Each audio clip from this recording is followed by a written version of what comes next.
Good morning 10th class. आज हम करेंगे आपकी फर्स्ट पोएम।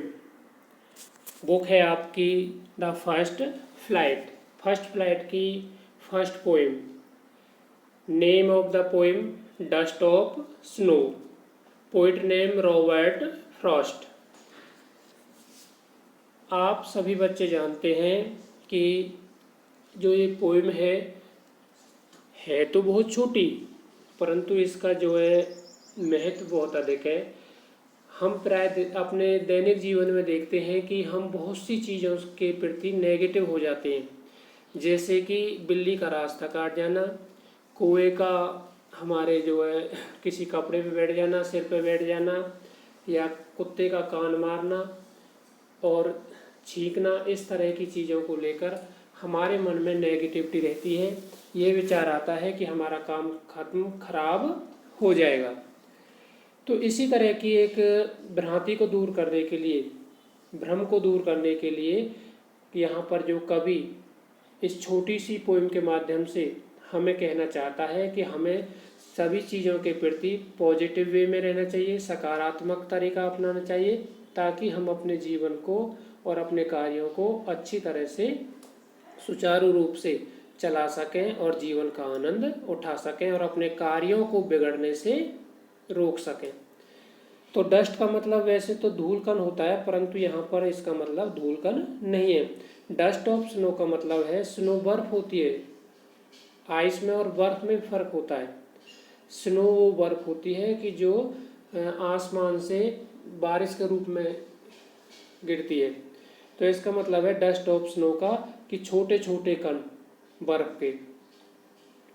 तो कवि क्या कहता है, the way a crow shook down on me the dust of snow from a hemlock tree। तो कवि कहता है कि वो उदास था किसी दिन, और वो एक हेमलॉक का पेड़ है।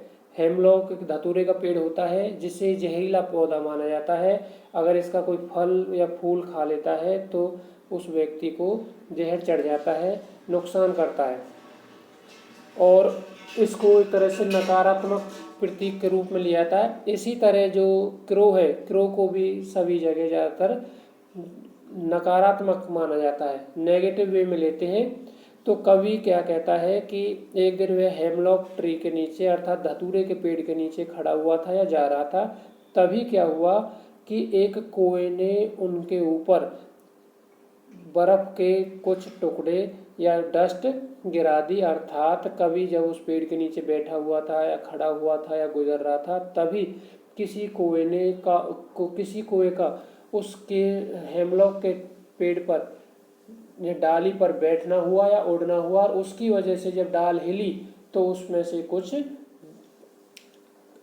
बर्फ की डस्ट अर्थात बर्फ के कुछ कण गिरकर कवि के ऊपर गिर पड़ते हैं। और आगे की लाइनों में क्या कहता है, has given my heart a change of mood. और तभी क्या होता है कि जब वो बर्फ के कण कवि के ऊपर गिरते हैं तो उसका मूड, अर्थात मूड का मतलब होता है मन की दशा, मनोदशा, उनकी मनोदशा चेंज हो जाती है। शायद कवि का मन पहले दुखी था या वो किसी काम को करना नहीं चाह रहे थे, परंतु ज्यों ही उसके ऊपर वो बर्फ के कुछ कण गिरते हैं तो उसका मूड जो था, मन की जो दशा थी, वो चेंज हो गई। And saved some part of day I had rued. और कवि कह रहा है कि इस वजह से उसका मूड चेंज हो जाता है, वो इन चीज़ों को पॉजिटिव वे में लेता है, सकारात्मक वे में लेता है, और उसका दिन बच जाता है। अर्थात जो दिन उसका खराब हो गया था या खराब होने वाला था, ये सोचकर कि मौसम खराब है या उसको जो है कुआं मिल गया या इस तरह की नकारात्मक बातों को सोचकर हो सकता है कि कवि के मन में भी नकारात्मक विचार आए हों। परंतु जब ये घटना उसने देखी कि खराब मौसम है, बर्फ पड़ी हुई है, परंतु जो प्रकृति है वो अपने किसी भी तरह के विश्राम नहीं कर रही है, आराम नहीं कर रही है, तो कवि ने भी अपने आप को एक कर्मयोगी की तरह एक्टिव बनाया और अपने कामों में लग गया। और कवि को संदेश मिला कि हमें कभी भी नकारात्मकता अपने विचारों में नहीं लानी चाहिए और ना ही इस तरह के अपशकुनों को अपने जीवन में हावी होने देना चाहिए। Thank you all of you.